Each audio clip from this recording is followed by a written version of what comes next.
ETF index mutual funds నేర్చుకుని stock మార్కెట్లో రాణించాలనుకుంటున్నారా? వెంటనే ఈ నెంబర్కి కాల్ చేయండి.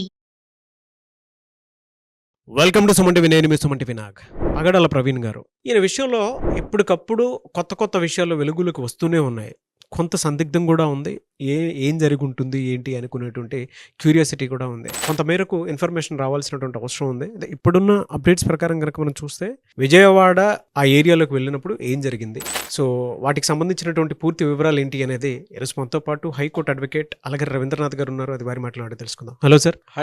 కొత్త విషయం ఒకటి బయటికి రావడం జరిగిందండి. విజయవాడకి రీచ్ అయినప్పుడు ఏం జరిగింది అనేటువంటి దాని మీద కూడా కొంత క్లారిటీ ఉంది. సో ఈ బెట్వీన్లో ఏం జరిగింది ఏంటి అనేది కూడా కొంత గందరగోళం అయితే ఉంది పగడాల ప్రవీణ్ గారి విషయంలో. సో మీకు తెలిసిన ఇన్ఫర్మేషన్ ఏంటి అంటే కొన్ని ప్రశ్నలు కూడా లేవనెత్తుతున్నాయి. నాగరాజ్ గారు, నిన్న మధ్యాహ్నం తర్వాత కొన్ని ఛానల్స్లో ప్రత్యేకంగా ప్రవీణ్ పగడాల గారు సంబంధించి కొన్ని వీడియో క్లిప్పింగ్స్, కాస్త ఇంట్రెస్టింగ్ వీడియో క్లిప్పింగ్స్ అని చెప్పుకోవచ్చు మనం.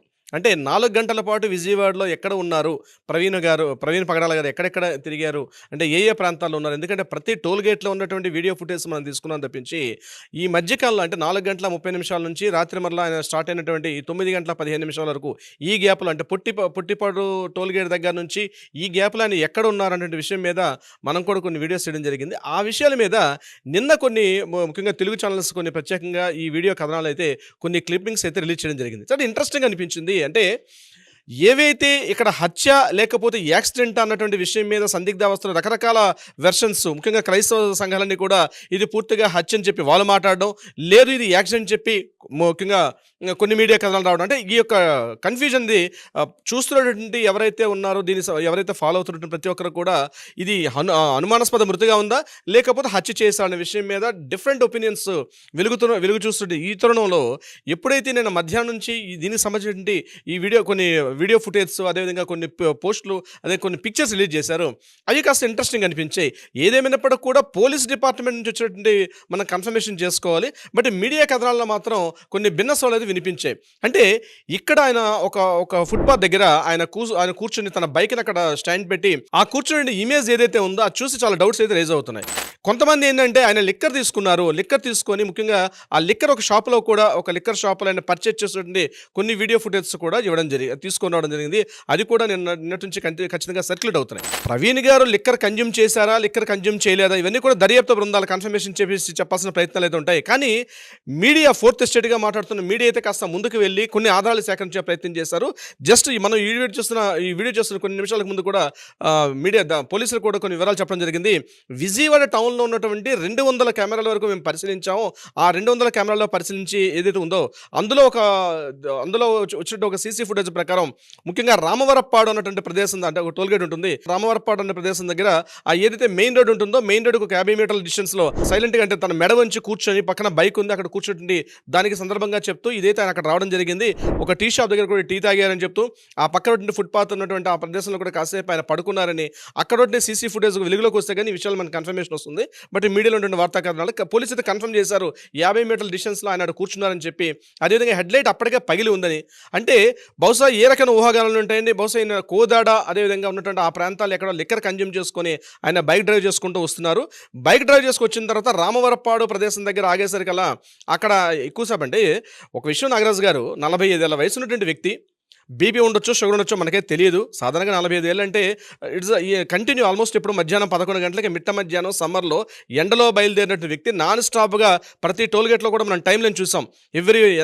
ఏ టైంలో అయితే టోల్ గేట్ రీచ్ అవ్వాలో ఆ టైంలో టోల్ గేట్స్ అన్ని రీచ్ అవ్వకుంటూ ఆయన ఆ ప్రదేశానికి వెళ్ళడం, అక్కడికి వచ్చిన తర్వాత ఆయన హెవీ జర్నీ అయి ఉండొచ్చు, ఆ హెవీ జర్నీలో కూడా కూర్చుండే అవకాశం కూడా ఉంటుంది. Is it right are wrong అనేది మన పోలీసులు చెప్పాలి.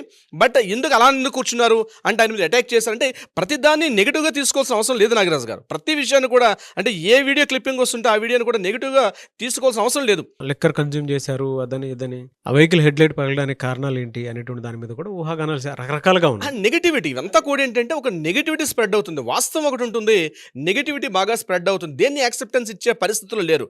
నేను ఒకటే కోరుకుంటున్నాను, మన క్రైస్తవ సంఘ మిత్రులందరూ కూడా ఒకటి కోరుకుంటున్నాను, ముఖ్యంగా మతాన్ని ప్రజాస్వామ్య వ్యవస్థను మాత్రం లింక్ పెట్టవద్దు. మత విశ్వాసాలు అన్నవి మనం గదిలో చేసుకొని మన ప్రార్థనలు అవన్నీ ఉంటాయి. కానీ ప్రజాస్వామ్యబద్ధంగా దర్యాప్తు సంస్థలు ఉన్నాయి, ఒక న్యాయ వ్యవస్థ ఉంది, లా అండ్ ఆర్డర్ డిపార్ట్మెంట్స్ ఉన్నాయి. వ్యవస్థల మీద నమ్మకం ఉంచాల్సిన అవసరం ప్రతి ఒక్క భారతీయ పౌరుడికి ఉంటుంది. మతం అనేది కాస్త పక్కన పెట్టుకుందాం నాగరాజు గారు. నేను హిందూ మతమా, నేను ముస్లింనా, క్రిస్టియనా, మత స్వేచ్ఛ అనేది మనకి ఇచ్చింది తప్పించి మన మత విశ్వాసాలు తగ్గట్టుగా దర్యాప్తు సంస్థలు కూడా అలాగే పనిచేయాలి.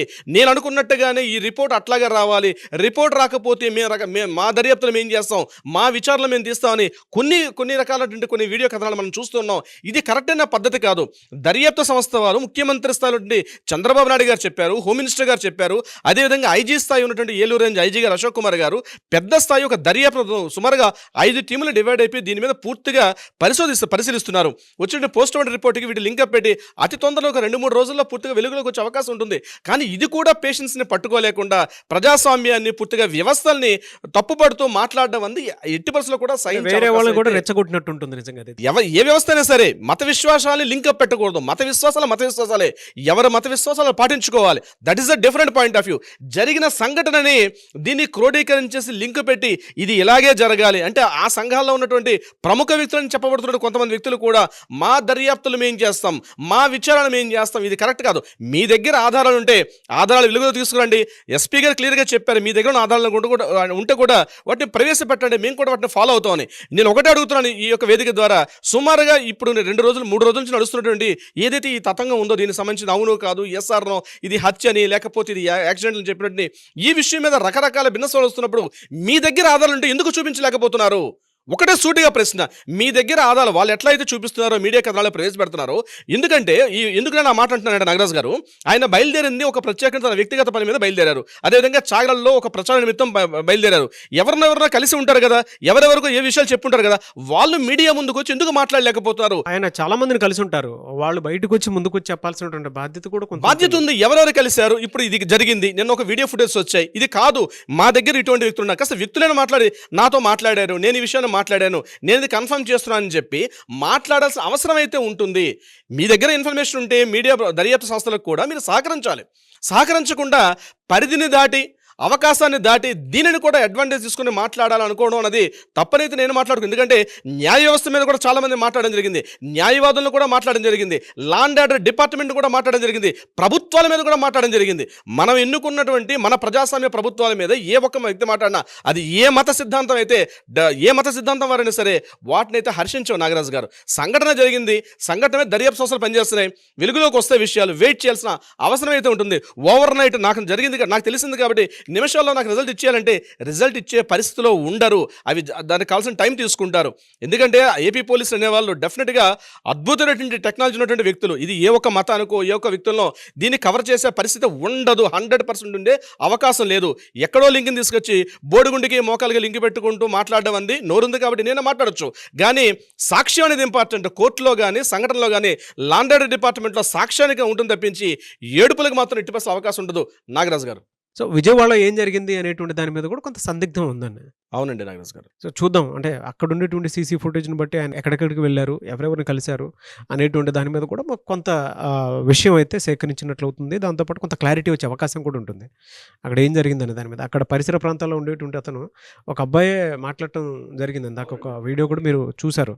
ఆయన క్లియర్గానే చెప్తూ ఉన్నారు, పలానా టైంలో ఆయన ఇక్కడికి వచ్చారు, 5:45 నుంచి రాత్రి 8 వరకు కూడా ఆయన అదే ప్రదేశంలో కదలకుండా కూర్చున్నారు అని చెప్పి మాట్లాడడం జరిగింది. ఆయన పర్టికులర్ చెప్తున్నారు. అక్కడ ఉండి ఒక ట్రాఫిక్ ఎస్ఐ గారు కూడా వచ్చారు. ఆ ట్రాఫిక్ ఎస్ఐ గారు కూడా ఈయన కదలలేని పరిస్థితిలో ఉంటే పక్కన తీసుకొచ్చి కూర్చోబెట్టారు. సో నాకు ఒక డౌట్ ఏంటంటే ఇక ట్రాఫిక్ ఎస్ఐ గారు కూడా మనం సస్పెక్ట్ చేయాలి. డ్రంక్ అండ్ డ్రైవ్ చేసే సందర్భంలో మరి ఆయన ఎందుకు ఈయన సస్పెక్ట్ అక్కడ ఆపాల్సిన పరిస్థితి ఎందుకు లేదు, ఎందుకు కేసు కట్టలేదు? డెఫినెట్గా నేను వీళ్ళు వాళ్ళని క్వశ్చన్ కాదు నాగరాజు గారు. నిజంగా ఇప్పుడు ఆ వీడియోలో ఉన్నటువంటి మాట్లాడినట్టు అబ్బాయి అక్కడ నాగార్జున అబ్బాయితో మాట్లాడుతున్న ఒక వీడియో ప్రసారం చేశారు. అందులో మాట్లాడేటప్పుడు ఎస్ఐ గారు వచ్చారు, ఆయన చేయి పట్టుకుని తీసుకెళ్ళి కూర్చోబెట్టుకున్నారంటే డ్రైవ్ చేసి డ్రంక్ అండ్ డ్రైవ్ అనేటప్పుడు డ్రంక్ అండ్ డ్రైవ్ కేసు ఎందుకు పెట్టలేదు? ఇది కూడా క్వశ్చన్ నాగరాజు గారు. ఎందుకంటే బాధ్యతగా ఒక డిపార్ట్మెంట్ ఉన్న వ్యక్తి అబ్జర్వ్ చేసిన పర్సన్ డ్రైవ్ చేసుకుంటూ ఎక్కడికి వెళ్ళాలంటే రాజమండ్రి వెళ్తాను అనుకున్న సందర్భంలో ఆయన చెప్పినప్పుడు ఆయన కాసేపు ఆ ఫుట్పాత్ మీద అక్కడ కాసేపు పడుకున్నారు. పడుకున్న తర్వాత ఈయన మరలా ఆయనకి కాస్త టీ ఇచ్చి పంపించారని చెప్పారు తప్పించి నేను బీయింగ్ ఎన్ అడ్వకేట్ నా క్వశ్చన్ ఏంటంటే అటువంటి సందర్భంలో ఆ సదరు ఎవరైతే ట్రాఫిక్ ఇన్స్పెక్టర్ గారు ఉన్నారో ఆయన ఇమీడియట్గా డ్రంక్ అండ్ డ్రైవ్ కేసు ఎందుకు పెట్టలేదు? ఇమీడియట్గా తన సీనియర్స్కి ఎందుకు చెప్పలేదు? ఈయన ఒక పెద్ద వ్యక్తి అని గుర్తించారు కాబట్టి దాన్ని ఎందుకు వెలుగు తీసుకుని రాలేదు? అది కూడా తప్పే అంటాను నేను. ఆ విషయంలో కూడా ఏ ఒక్కరినో వెనకేసుకుని రావడం నా ఉద్దేశం కాదు కాబట్టి అదే డిపార్ట్మెంట్ వాళ్ళు తప్పు చేసినా, వ్యక్తులు తప్పు చేసినా చట్ట పరిధిలో పని చేయాల్సింది తప్పించి పరిధి దాటి ఎవరు మాట్లాడినా తప్పే నాగరాజు గారు. ఎస్, చూద్దాం ఏ మేరకు ఉంటుంది అనేది. Anyways thank you so much అలాగే రవీంద్రనాథ్ గారు. Thank you so much Nagaraju గారు. సుమన్ టీవీలో మీ పర్సనల్ అండ్ బిజినెస్ ప్రమోషన్స్ కోసం కింది నెంబర్కి కాంటాక్ట్ చేయండి.